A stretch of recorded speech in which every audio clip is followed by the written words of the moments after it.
Alright. Hello. Spectre. Everything about this spectral figure seems dreamlike. He is a hazy silhouette who seems to be made of blue glass smoke. He wears stylish, well-cut clothes. His handsome, bearded face seems hauntingly familiar, though you've never seen him before.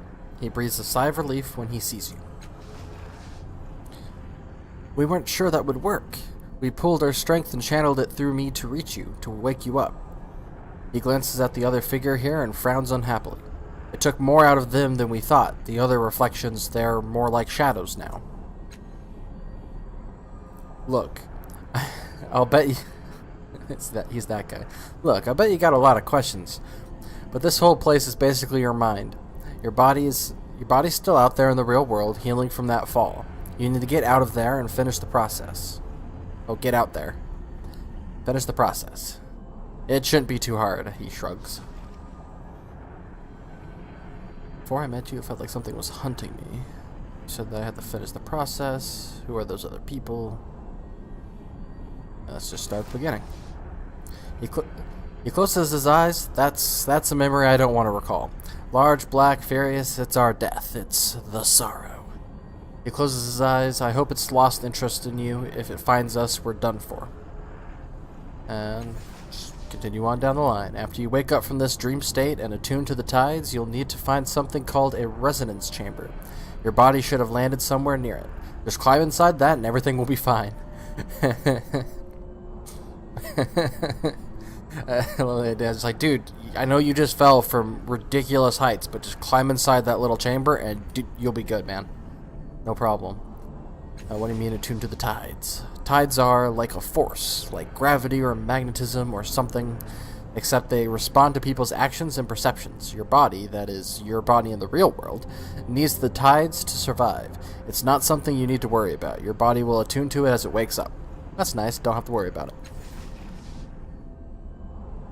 I remember pieces about it, but not the whole. It's a crystal sarcophagus. I remember it having 5 mechanical arms around it and a metal ring set on the floor. I think we were aiming for it when we fell. Man, that is a small thing to aim for from falling from that high up. When you open your eyes in the real world, it should be nearby. Who are those other people? Okay. That's what they are. As I said, it's your mind. You'll find reflections of people you knew, people you met in the real world, and with whom you shared some kind of psychic connection. I don't know how or why, it just happens. Pretty go with it attitude. If this place is my mind, why don't I remember any of this? It's your mind, a construct built to, I don't know, share thoughts? Store your true self? Wait, you know how people say, in the first place. This is definitely the first place of your memory. Well, it was the first place for me anyway. You'd probably know better since it's yours. If you don't remember now, maybe it'll come to you later. So who are you? He pauses and looks down at himself, considering a long time before answering. I'm you. I'm a part of your mind, a splinter. I was waiting here for you. We called you with the memories of the others who are here. I don't know what happened next. How do you know all this? All that you're telling me? Well, I would think that answer is because I know all of this. He throws up his hands in frustration. I'm just part of you. I look at you and I know this place was made for you, for us, and I remember pieces of knowledge that come to me when you ask your questions, but that's all. It's because he's me, dude. I mean, it's like asking your subconscious, like, why do I know that? And it's like, well, because you learned it. So how do I get back to the real world? There's a portal down there. It'll take you back to your body. Just step through it, and the whole tides thing should take care of itself. He crosses his arms. When you wake up, find the resonance chamber and activate it. Then we can... What in the hell's is that? Battle! What in the hell's is that? God, it's the sorrow. Well, that answers the question. Oh, bye, other me's. The sorrow is anchored to those reflections. It's devouring their power. That's not good. We have to get rid of them. Destroy its anchors or else the sorrow will erase us forever. Crisis initiated. Current objective, kill the reflections anchoring the sorrow to your mind. Sounds good. A crisis begins when you enter into a dangerous situation. Crises are turn-based encounters where you can fight, sneak, manipulate the environment, or talk your way out of trouble. I don't think I'm going to be talking my way out of this one. Each turn you could take a weapon action or attack action to attack or activate an ability. You can also make a move action. That reflection near you. Kill it. You'll loosen the Sorrow's anchor. Okay. Which one? There's like 3 of them. Use that to attack an enemy. Or move to a position. Try clicking the highlighted character now. Effort can be applied to attacks to increase your chance to hit. As with other tasks, each level of effort increases your chance by 20% at the cost of 1 point from a stat pool. Unarmed attacks use speed, but other weapons and abilities may use might or intellect instead. That's cool. I'd like to be able to hit, please. Please don't miss. Thank you. I appreciate that not missing.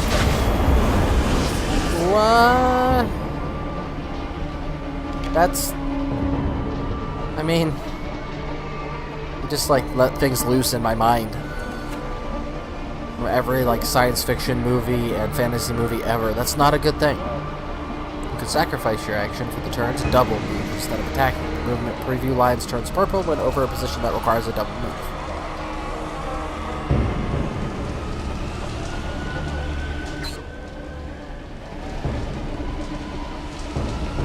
I'll just move right on over here then, and I will wait for him to send more things out into my mind. Wonderful. My turn again. Thank you. Just attack this dude. Apply an effort to an attack and also increases the damage you deal. Different weapons and abilities gain different amounts of bonus damage from effort. I don't think I really need to, so I'm just not going to. I regret that. I should have done it. You've already used your action this turn. You will need to wait until the next turn. You can move somewhere to spin your remaining move, but if you want to end your turn early, you can click end turn button on the lower left. I botched that pretty bad. I'm not gonna lie. So he'll just send more things out into my mind. What is that? 5 of them now?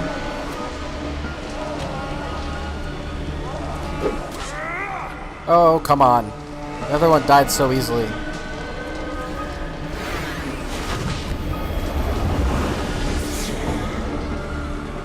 By little things.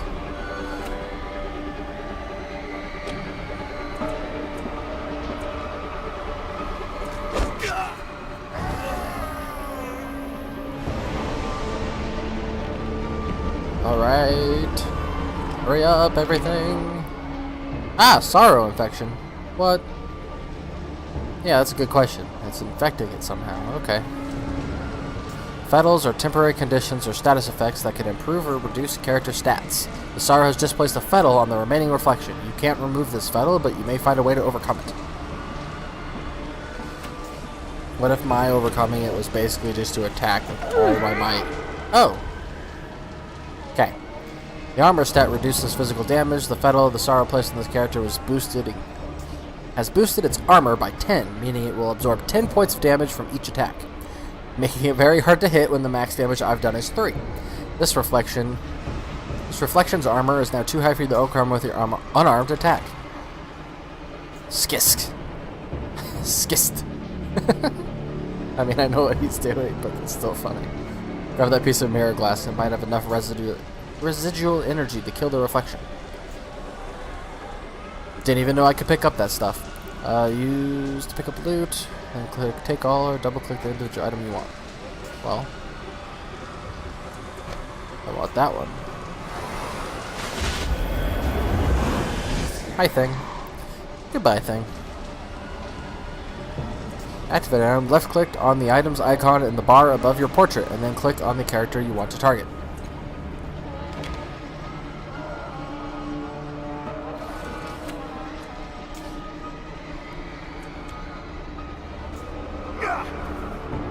Oh, I just threw it at him. Alright. Yeah, back off, Sorrow. Go back to making other people depressed. You pried it loose. That thing is a cancer, an infection. It's unstoppable, but you stopped it. Of course.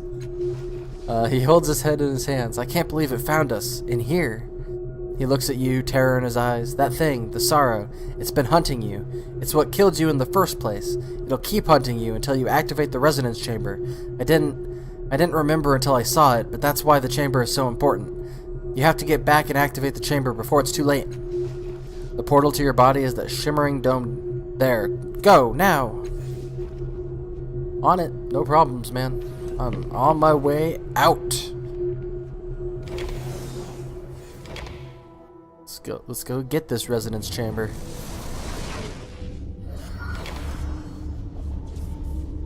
Where did he fall from? His body smashed to talc. It's a wonder he's still breathing. All I saw was the corona, not his origin point. But look, he's healing already. Spontaneous regeneration. Will you look at that? Wait, I know that. Goodbye, people. Aligern. What was that? What did you do? Calistige? His tone has become accusatory. Suspicious, you open your eyes. First thing you notice is the man's kaleidoscope of tattoos, writhing across his forearms. He wears a long dark coat belted at the waist, supplies filling the pockets. His boots are worn and stained with years of travel. You blame me? He emitted an internal physiological reaction in response to the fall, probably related to that fantastic healing process. Obviously, Aligern. Obviously.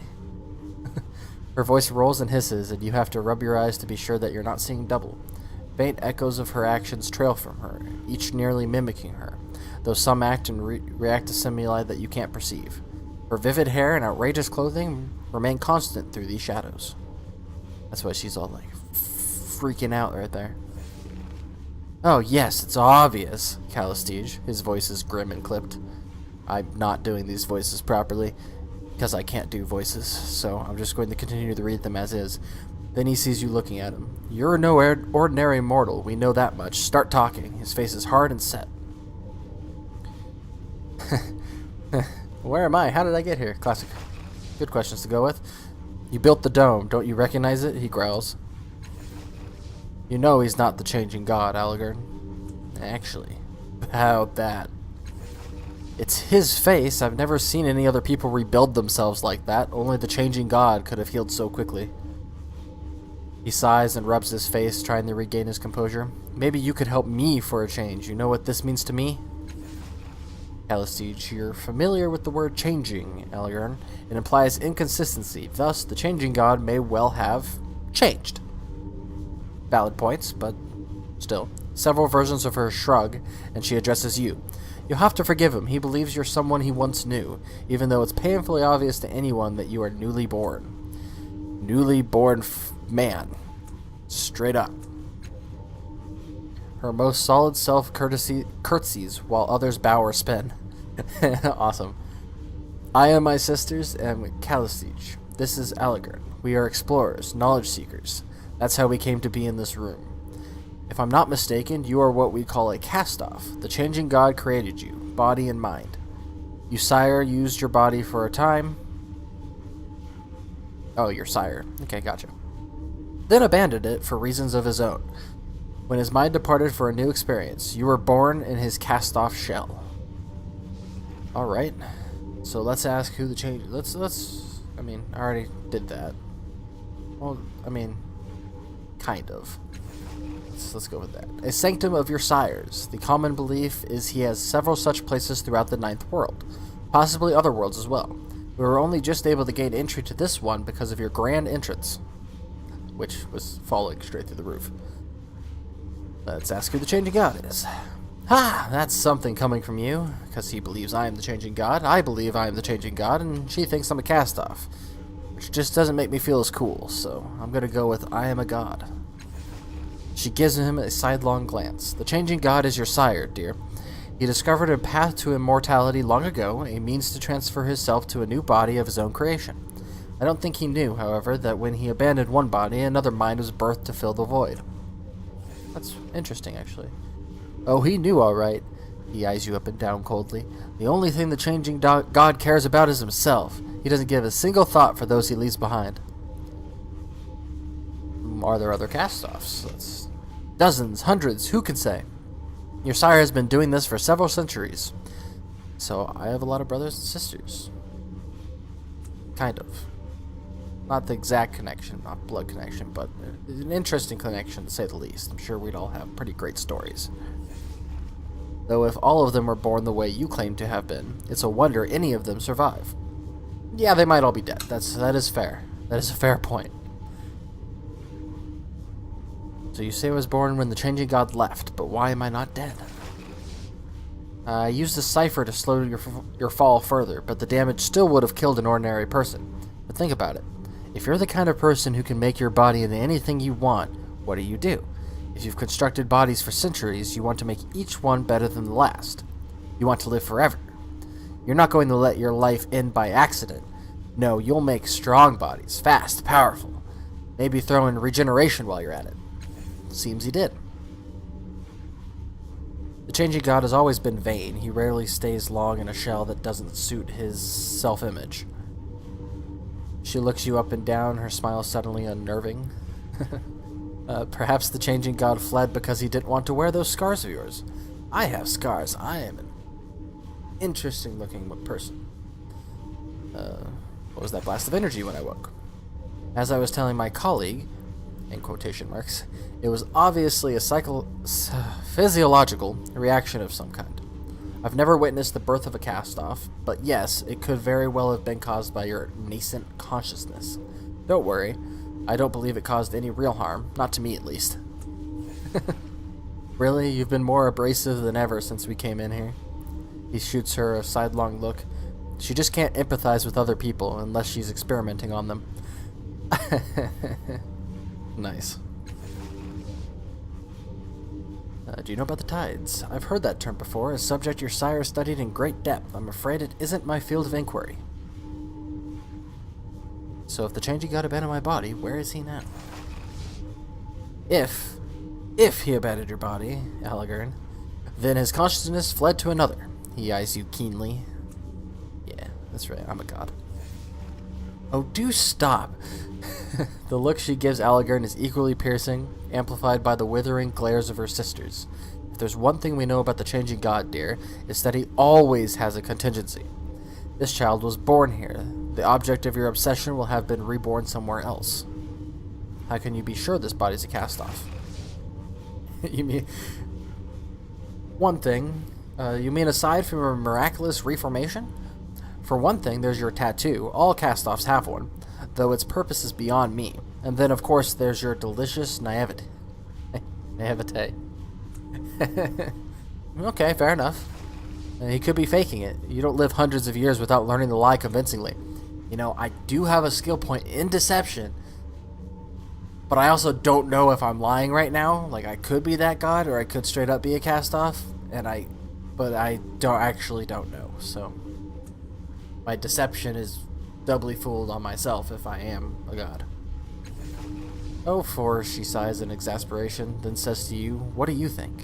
Are you a newborn child, or are you a powerful immortal whom death has robbed of his memories? Yeah, that is a good question. You obviously knew the changing god, Alagern. What do you think I am? Am I him? Honestly, I don't know. As I just said. I could say all that stuff, but I honestly do not know. He forces a smile onto his face and pats you awkwardly. His brow remains furrowed, though. You don't know. Perhaps we could talk about what you do know. She laughs scornfully. He clearly knows enough to evade your clumsy accusations, Alagern. You have nothing to go on but bitterness and bias. He looks away and his composure slips a little. God, you're so rancid sometimes, Calistige. Are you sure that didn't hurt you? What are the changing gods' bodies like again? I want to ask about something else. Well, if it did, it was damage in our minds. So how you'd check if it carked her, I couldn't say. Tough to find normalcy there. Them insulting each other. At least we know it didn't hurt Alagern. That skull's as thick as an organic stone.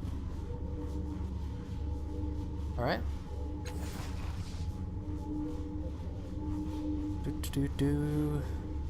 Before I woke, I was in some kind of dreamlike labyrinth with a glowing specter. With how hard you hit the ground, I'm surprised that's all you saw.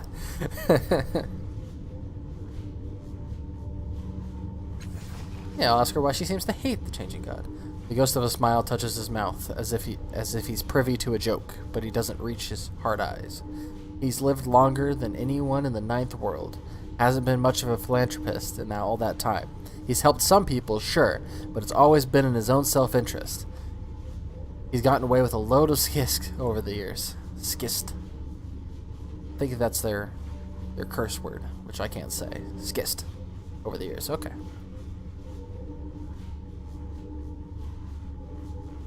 If falling from the sky didn't kill me, is there anything that can? Well, I really don't want to find out. Callistege likes to experiment on people. Callistege, an excellent question. Having seen your regenerative abilities in action, I suspect they are primarily physical, a regrowth. If that's the case, you'd be unable to survive most variety of psychic or molecular decomposition, disintegration, conflagration, and so forth. Degenerative diseases could pose a problem, and I know of several entities capable of psychic destruction. All of those sound like they would hurt. As she speaks, a vision flashes into your mind. It's not yours exactly. Somehow you know this is a memory of the changing gods. You are in a dark room lit by a myriad of blinking lights and holograms. From the many machines surrounding you, what about a body that can withstand the sorrow's attacks? Says a voice. It seems to be coming from one of the machines. No, you reply. The thing has no respect for barriers of any kind. Physical, temporal, psychic, this is the only way. With a series of gestures, you bring up an image of a crystalline pod. If the resonance chamber works, it will give us the power to stop the sorrow's hunt once and for all. We just need the right focal point, a catalyst. Back to here. The memory fades. Callistege is still talking. You realize that the device you saw in the memory is identical to the one behind you now. It looks just like the Spectre had described it. A transparent sarcophagus inside a crystalline dome, with the mechanical arms arrayed around it on a metal ring. Unfortunately, the dome is shattered. The sarcophagus is cracked, and one of the arms is... Sarcophagus is making me stumble over every word imaginable. The sarcophagus is cracked, and one of the arms is in pieces on the floor. Whatever its function, it clearly needs repair. So, my dumbass, aiming for the thing, broke it. Wonderful. just wonderful. Or flesh-eating virus, as she continues speaking. Or flesh-eating viruses, one presumes disfigurement by the iron wind or wind, not sure which, would likewise be devastating enough to... I think he gets the point, Callistege interrupts Aligarn. I saw a vision of myself in another time. You didn't see it too, did you? Either of you know anything about the sorrow? Let's just start at the top. I saw you stare into space while Callistege graphically described all the ways you could die, but that's about it. He snorts. I only noticed because I did the same thing. I mean, that makes sense. And then let's ask about the sorrow. Doubt they know, but hey. I've had my share of sorrows, but never the sorrow. What's that, a disease? Her mouth compresses in a tight line. I know nothing about it. I think she knows more than she's letting on. Just by the mouth compresses in a tight line, little thing. Yep. Alright. Can you tell me about the Kylie? Can I ask some more questions? Do either of you know how to fix that crystal chamber there? Aligarn chuckles. Then, firm and certain, he says, not likely, though it might not be impossible. You need people with the appropriate knowledge. I'm sure the cult of the changing god will hold the answer. Her distaste is evident in the expressions of her echoes, although the face of the one in the lead remains carefully impassive. It feels like they're giving away her hand. Like, her deceptive ability is going to be great for one of them, but then the other, three are just going to be, laughing or giving away whatever she's trying to do. Callistege, you turn on the insane to help a newborn. You turn to the insane to help a newborn. Where's your judgment, Aligarn? I would take him to the Order of Truth. The Order of Truth? Are you mad? They would sooner take us apart. What's the Order of Truth? Knowledge seekers. The learned who try to wrest secrets from the heart of the prior worlds. They gather in the cities to exchange their findings and help humanity to build a brighter future. She smiles brightly. Our friend Allegern here was once one of them. Allegern. Frauds! Quacksalvers and charlatans. They don't have all the answers, and I'd not trust them with the Changing God's secrets. So does he hate the Changing God, or like the Changing God, or just kind of like generally, like man, he's kind of like just an asshole. Like, the Changing God's just kind of a dick. It's that simple. You're just angry, Calistege. You're just angry that they couldn't help you with yours. Her echoes tinkle laughter. But I am being too cruel, dear Allegern. Let us take our new friend here to the Order. Ooh boy, where do I go? Figure it out on my own? Go with Calistege to probably be experimented on by the Order of Truth, or go with Allegern to the cult of the Changing God, who might just know something about the thing, probably just worship it like it's some holy relic, and not actually know anything about how it works.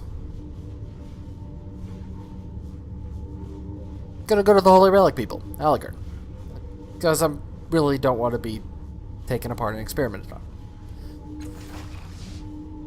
Allegern, a wise choice. You worshippers aren't likely to cut you apart. Very fair. That is actually exactly why I went with you. And they're sometimes fools, but they collect knowledge and data. They'll tell you more than you care to know about whoever you are. They could give you a good counsel. I mean, he just said they're fools, so I don't really want to listen to all of their counsel, but, you know, I'll take it in stride. Calistege. She sniffs and gives Allegern an acid glare. Good counsel. The best counsel is to come with me. I'll accompany the two of you. When you change your mind, you'll need an introduction to the Order of Truth. Sounds great. Backup plan. Perfect. Allegern. Fine, we'll both go, but don't be surprised when Calistege leaves you broken in a ditch with your purse empty, while she laughs it off as a good experiment. I mean, I don't know her, so I'm really not that surprised if either of you do that. Calistege. Suspicious as always, Allegern. Child, the world is an exciting place, but is full of dangers. Rest assured, one of us will get you safely to where you need to be. I'll be right behind you. A sunny smile crosses her face.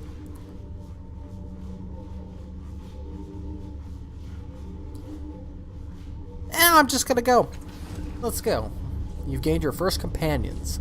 They will follow the last cast-off and can be controlled during a crisis. You can speak to them about their past and take advantage of their unique abilities and skills. Companions have their own motivations and personalities, and depending on the choices you make, they may not follow you forever. You will find more companions who can join you as you travel through the Ninth World.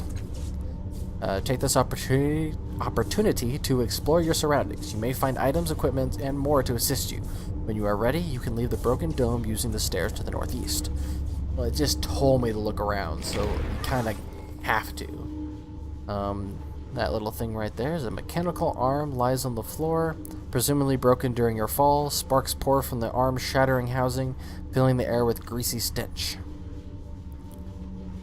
Little glowing thing right next to me. Lore machinery or quick fingers. Attempt to scavenge what you can from the arm's housing. I will give it a shot, man. If you select a companion's portrait in the effort window, they can assist the last cast-off with some challenges. Your companion's stat pools are used instead of your own, and they may have different skills, abilities, and statistics that make the challenge easier.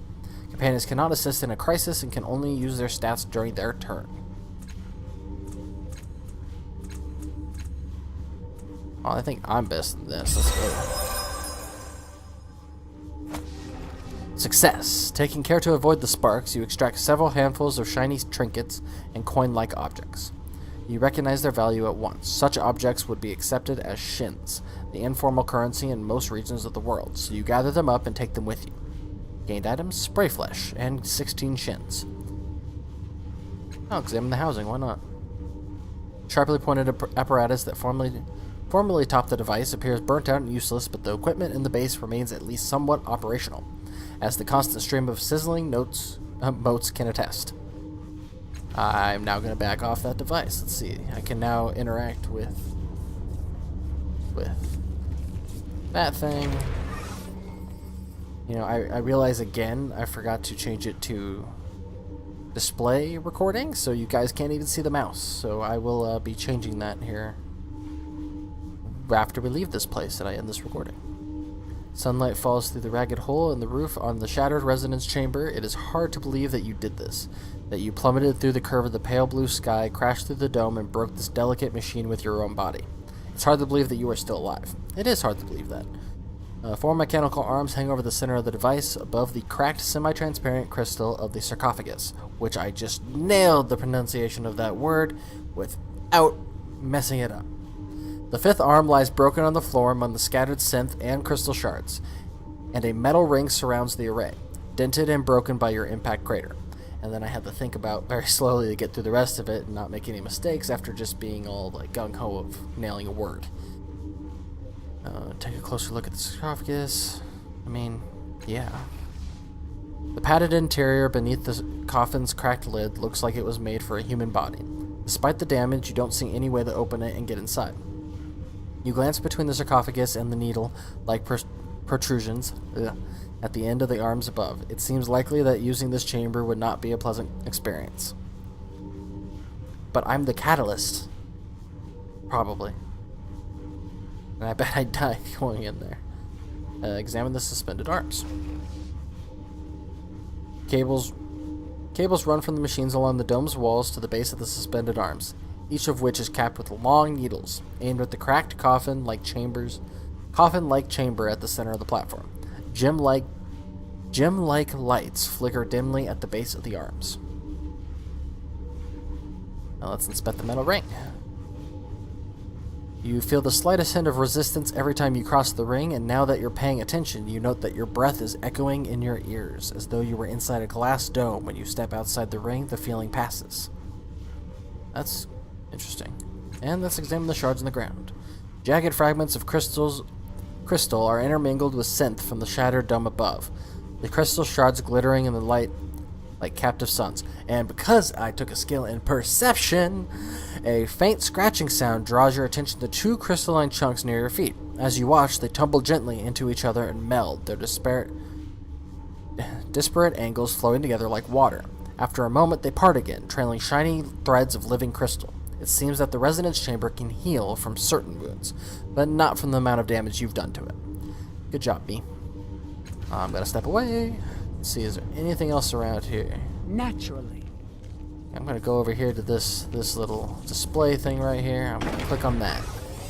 I press the button. A slate black, unimpressive device hunkers before you. As you reach out to touch it, the triangle of lights on its casing blazes into life, and an image unfolds in your mind. A towering crystal arch rises over a jagged gray landscape. The air is dead and stifling, don't matter. And there, at its emerald peak, the image collapses, leaving you staring into the device's triangular array of lights. Command me, the device, or the intelligence within it, says each word carefully, etched with distaste. I like how it's like, it just hates being commanded, but it's programming, so it's command me. Idiot. We're all stupider than the machine. What was that arch you showed me? Your command was not understood. The intelligence chuckles, its lights pulsing. Ah, it's a smart ass. Okay. Well, who are you, dude? Your command was not understood. Okay, it says, the intelligence says with clear satisfaction, sounding for all the world like it understood the question, but is choosing not to answer. Yeah. Alright, smart ass. Let's see. What commands do you recognize? Yeah. The three lights throb irritably. Heated air sighs from the device's vents, and then a towering list of commands race through your mind, far too fast to read. You rub your eyes, groaning, and the intelligence chortles. Command me, it says smugly. I kind of want to kick the device, and I have a thing. Automatically succeed. So I think I'm gonna just, kick it.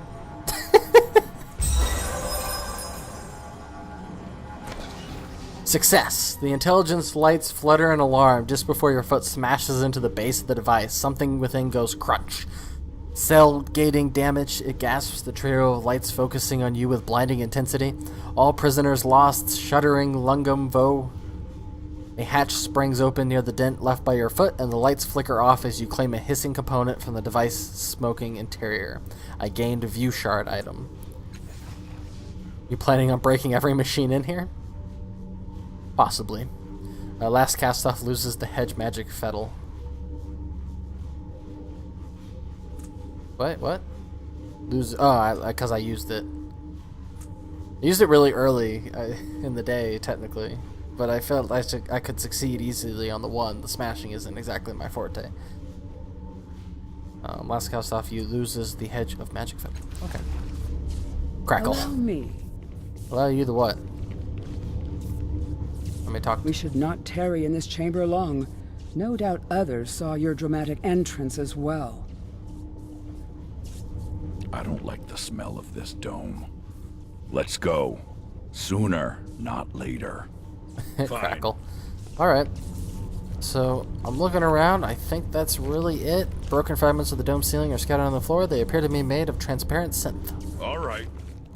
I mean, flexible tubes that are attached to this machine appear to be later additions. Someone cobbled the device together, but its function is unclear. Alright, well, I think I'm going to save this one. You know, be good, have it be saved, and I'll go get the mouse to show up. And yeah, that'll be in the next part. Because even though these parts are basically just be reading, they're long, and that is how it is. So